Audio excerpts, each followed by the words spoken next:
नमस्कार। आज हम हिंदी भाषा की छठी कक्षा की पाठ्य पुस्तक अभ्यास सागर के पाठ 14 एक रोमांचक यात्रा के अभ्यास के प्रश्न करेंगे और यह पाठ जो है वह कारक से संबंधित है। हम एक छोटे से दल के साथ पहाड़ पर चढ़ने लगे। रास्ता दिखाने के लिए हमारे साथ एक गडरिया था। हम लोगों ने रस्सियों की साँकल से एक दूसरे को बांध लिया। ऐसे ही बंधे हुए हमने कई बर्फीली नदियों को पार किया।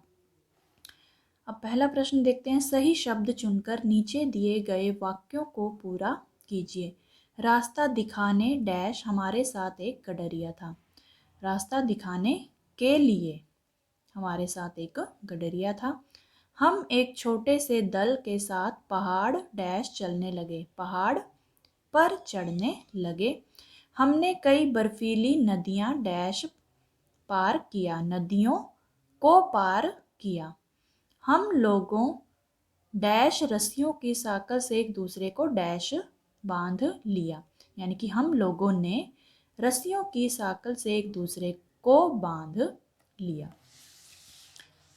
अब याद रखिए, संज्ञा या सर्वनाम के जिस रूप से उसका संबंध वाक्य के अन्य शब्दों से जाना जाए उसे कारक कहते हैं, या संज्ञा या सर्वनाम की क्रिया के साथ भूमिका निश्चित करने वाले कारक कहलाते हैं। और ये जो कारक होते हैं वे 6 प्रकार के होते हैं। हिंदी में मुख्य रूप से 6 प्रकार के होते हैं और प्राय इन कारकों के चिन्ह साथ लगते हैं। ठीक है, इन्हें विभक्ति भी कहते हैं। इन चिन्हों को प्रसर्ग या विभक्ति कहा जाता है। पहला देखते हैं कर्ता कारक। कर्ता यानी कि काम को करने वाला या क्रिया को करने वाला। और इसका जो प्रसर्ग या विभक्ति चिन्ह क्या है? ने, या बिना चिन्ह के भी हो सकता है ये। और अगला है कर्म। कर्म यानी कि जिस पर काम का प्रभाव पड़े, जिस पर क्रिया का प्रभाव पड़े या फल पड़े या काम का प्रभाव पड़े। इसका विभक्ति चिन्ह क्या है? को। तीसरा है करण, यानी जिस साधन से काम किया जाए या जिस साधन से क्रिया की जाए। इसका विभक्ति चिन्ह है से, के द्वारा। से और के द्वारा। ठीक है। संप्रदान। संप्रदान जिसके लिए कुछ किया जाए या दिया जाए या जिसके लिए क्रिया की गई हो, जिसके लिए क्रिया की गई हो। उसका विभक्ति चिन्ह क्या है? को, के लिए। अगला है अपादान। किसी वस्तु का अलग होना या तुलना करना। अपादान में क्या होता है? किसी वस्तु का अलग होना, पृथकता का भाव, अलग होने का भाव हो जिसमें, यानी से। इसका विभक्ति चिन्ह क्या है? से। अगला है संबंध। एक वस्तु व्यक्ति का दूसरी वस्तु व्यक्ति से संबंध बताना। कि एक वस्तु व्यक्ति का किसी दूसरी वस्तु या व्यक्ति से संबंध बताना। इसके कारक चिन्ह क्या है? प्रसर्ग या विभक्तियां क्या हैं? का, के, की, रा, रे, री। अगला है अधिकरण कारक। जिससे क्रिया के आधार का बोध हो, यानी क्रिया करने का स्थान या आधार। में, पर। विभक्ति चिन्ह क्या है? में, पर।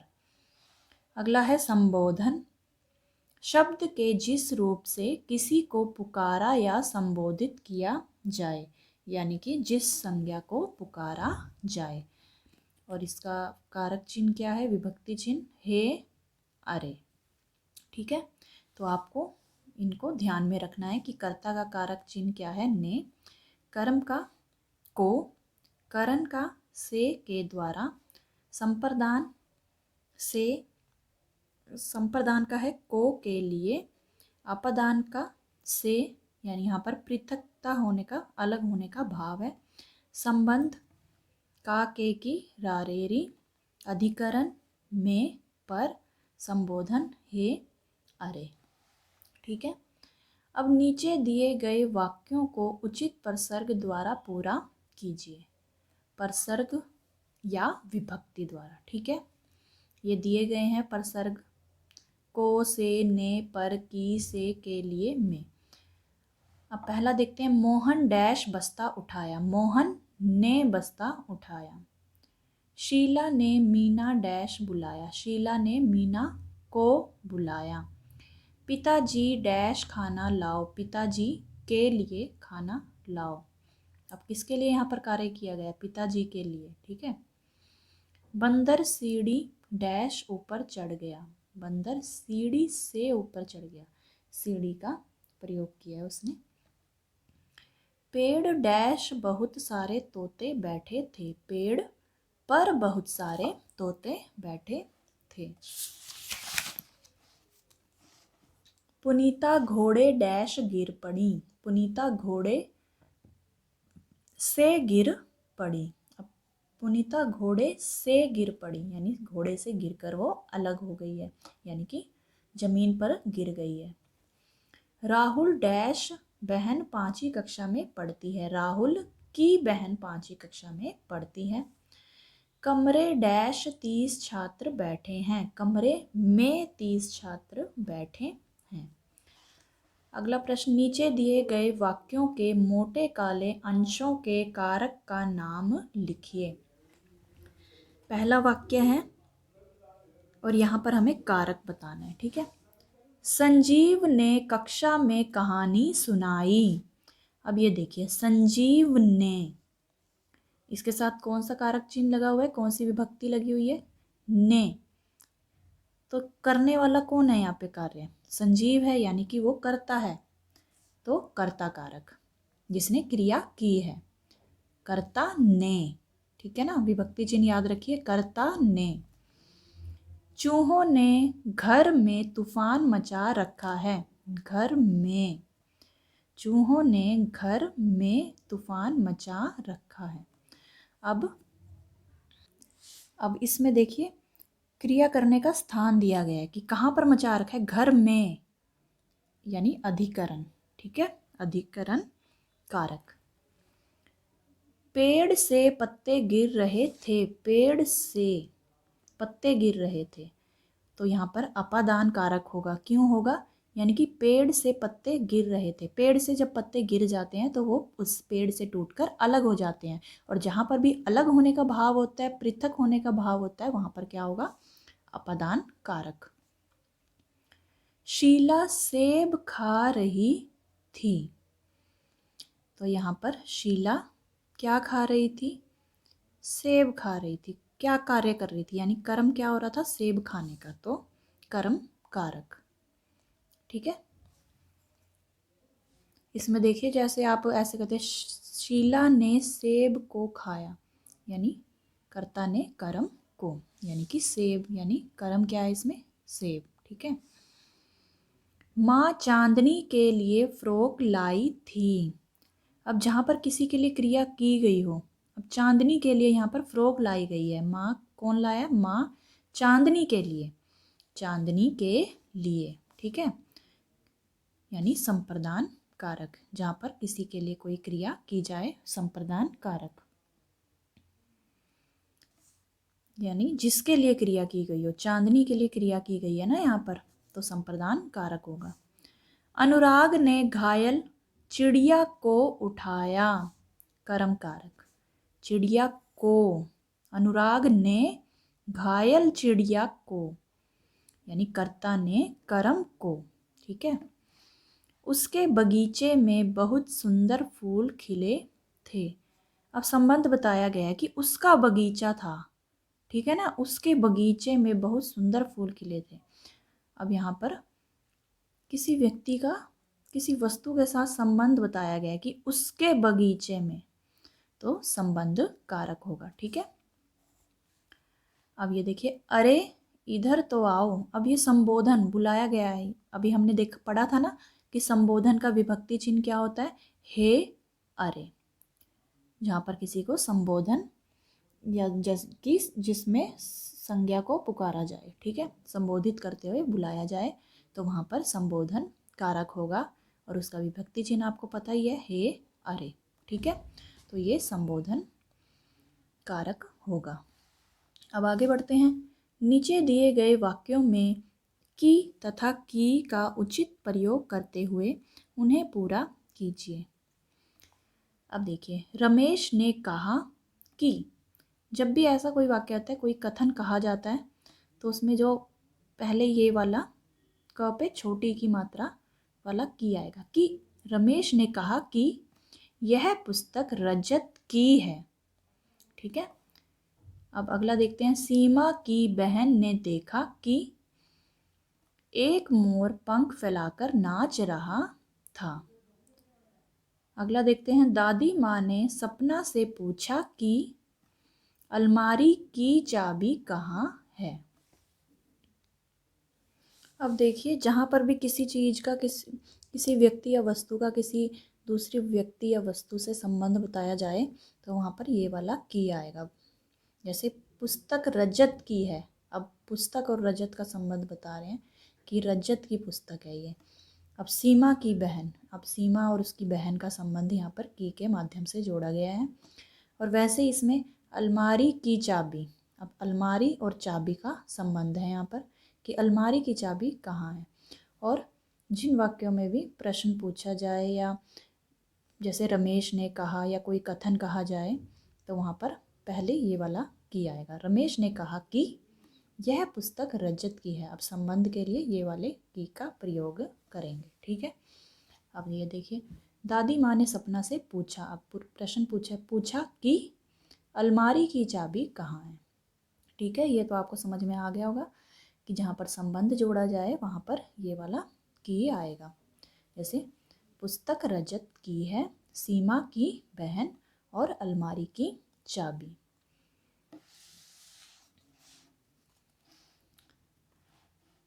अब देखिए, नीचे बस का चित्र दिया गया है। बस शब्द का दिए गए कारक के रूप में प्रयोग कीजिए। जैसे कर्ता, बस चल रही है, बस चल रही है, तो कर्ता कारक दिया गया है ये। अब कर्म कारक में बदलना है हमें इसे, कर्म। ड्राइवर बस चला रहा है, यानी कि ड्राइवर बस चला रहा है, कौन सा कारक होगा, कर्म कारक। यानी बस को कौन चला रहा है, ड्राइवर चला रहा है। कर्म कौन कर रहा है, ड्राइवर कर रहा है। ठीक है ना। करण, करण कारक में बदलना है। हम बस से करनाल जाएंगे, कि हम बस में बैठकर या बस के द्वारा, उसका साधन का, कौन से साधन का प्रयोग हो रहा है, बस के साधन द्वारा हम कहाँ जाएंगे, करनाल जाएंगे। जहाँ पर किसी साधन का प्रयोग किया जाए तो करण कारक होगा। संप्रदान के लिए, बस के लिए 5 लीटर डीजल की ज़रूरत है। संप्रदान यानी कि बस को चलाने के लिए 5 लीटर डीजल की ज़रूरत है। अपादान, बस से कुछ यात्री नीचे उतर गए। अब अपादान में अलग होने का भाव, यानी कि बस से अब कुछ यात्री नीचे उतर गए हैं, अब बस आगे निकल गई है, वो यात्री उतर चुके हैं उससे, तो अलग हो चुके हैं वो यात्री बस से। ठीक है ना। संबंध, बस की सीटें, अब बस का सीटों से संबंध आरामदायक है, यानी कि बस की सीटें आरामदायक है। अधिकरण, बस में 30 यात्री बैठे हुए हैं। किस में बैठे हुए हैं, बस में बैठे हुए हैं। अब स्थान, जहाँ पर अधिकरण यानी कि जहाँ पर स्थान का पता चले, यानी कि क्रिया करने के स्थान का या आधार का पता चले। कहाँ पर बैठे, बस में 3 यात्री बैठे हुए हैं, 30 यात्री बैठे हुए हैं। ठीक है, आगे बढ़ते हैं अगले प्रश्न की ओर। आओ दोहराएं से संबंधित। नीचे खंड क में कुछ शब्द दिए गए हैं तथा खंड ख में 2 पर्यायवाची शब्द दिए गए हैं। शब्दों को उनके पर्यायवाची शब्दों से मिलाइए। सूर्य, रात्रि, यात्री, नदी, ये जो शब्द दिए गए हैं हमें इनके पर्यायवाची शब्दों से इनका मिलान करना है। पर्यायवाची यानी कि समान अर्थ वाले शब्द। सूर्य, सूर्य को और क्या कहते हैं, रवि, दिनकर। सूर्य को क्या कहते हैं? रवि, दिनकर, तो सूर्य का रवि और दिनकर से मिलान। रात्रि को क्या कहते हैं? निशा, रजनी। रात्रि, रात, निशा, रजनी, ठीक है। यात्री, पथिक, राहगीर, तो इसका इससे मिलान कर देंगे। नदी, सरिता, तटनी, तो नदी का किससे मिलान करेंगे हम? सरिता और तटनी से। अब अगला प्रश्न है, नीचे दिए गए वाक्यों के सामने उनके काल का नाम लिखिए। अब काल का नाम लिखना है हमें यहाँ पर कि कौन सा काल में ये घटना घटी है। मीरा कक्षा में प्रथम आई थी। अब थी आ गया इसमें, थी आ गया इसमें, तो यानी कि भूतकाल की बात हो रही है इसमें। काजल सैर कर रही है, यानी कि वर्तमान काल, अभी भी वो सैर कर रही है, वर्तमान में वो कार्य चल रहा है, तो क्या आएगा? वर्तमान काल। मोहित कल अपने गांव चला जाएगा, गा गेगी, यानी कि भविष्यत काल की बात हो रही है यहाँ पर, भविष्यत काल। मंजू ने पौधा लगाया, यानी कि भूतकाल की, लगा चुकी है वो पौधा। वे सभी काम कर रहे हैं, यानी कि वर्तमान काल, अभी भी काम जो है चल रहा है, ठीक है। अगला प्रश्न, नीचे शब्दों के जोड़े दिए गए हैं, इन्हें ध्यान से पढ़िए और बताइए कि ये शब्द एक दूसरे के विलोम हैं या समानार्थी। विलोम यानी कि विपरीत हैं, उल्टे अर्थ वाले हैं, या समानार्थी यानी कि पर्यायवाची शब्द हैं। जैसे गुण और अवगुण क्या हैं? ये एक दूसरे के विरोधी हैं, यानी कि विलोम शब्द हैं, ये एक दूसरे के विलोम हैं। आँख और नेत्र, आँख और नेत्र तो एक ही बात है, यानी समानार्थी है, दोनों का अर्थ जो है समान है। पाप पुण्य, पाप और पुण्य क्या है? विलोम शब्द हैं एक दूसरे के। घर आल्य, घर और आल्य समानार्थी हैं, घर और आल्य का अर्थ एक ही होता है। जैसे जल पानी समानार्थी। उसी तरह अब सरल और कठिन, सरल कठिन ये क्या है? एक दूसरे के विलोम है, विरोधी हैं, तो विलोम आएगा इसमें। शांति अशांति ये भी क्या है? विलोम। अग्नि आग, अग्नि और आग दोनों का अर्थ क्या है? समान है, तो क्या आएगा? समानार्थी। अगला प्रश्न देखते हैं, नीचे दिए गए वाक्यों को उचित मुहावरे द्वारा पूरा कीजिए। ये मुहावरे दिए गए हैं, एड़ी चोटी का जोर लगाना, उल्टे पांव लौटना, कमर सीधी करना, जान से हाथ धोना, टेढ़ी खीर होना। अब हमें इन्हीं मुहावरों के द्वारा इन वाक्यों को पूरा करना है। थोड़े से पैसों के लालच में वह अपनी डैश, यानी कि अपनी जान से हाथ धो बैठता, कि थोड़े से पैसों के लालच में वह अपनी जान से हाथ धो बैठता या धो बैठा, ठीक है। आजकल के बच्चों को समझाना टेढ़ी खीर है, यानी कि बहुत ही मुश्किल काम है आजकल के बच्चों को समझाना। अनिल बाहर खेलने ही जा रहा था कि पिताजी को देख वह डैश, यानी कि उल्टे पांव लौट आया, वापिस हो चला, वो पिताजी को देखते ही, बाहर जा ही रहा था लेकिन पिताजी को देखते ही वापिस हो गया। दिन भर मेहनत करने के बाद अब डैश मन कर रहा है, क्या करने का? कमर सीधी करने का। बगीचे से आम तोड़ने के लिए रहमान ने डैश, यानी कि पूरी मेहनत लगा दी, एड़ी चोटी का जोर लगा दिया, कि बगीचे से आम तोड़ने के लिए रहमान ने एड़ी चोटी का जोर लगा दिया। तो बच्चों, आपको यह वीडियो कैसी लगी कमेंट करके ज़रूर बताइएगा। आशा करती हूँ आपको सभी प्रश्न अच्छे से समझ में आ गए होंगे। तो मिलते हैं अगली वीडियो में, तब तक के लिए नमस्कार।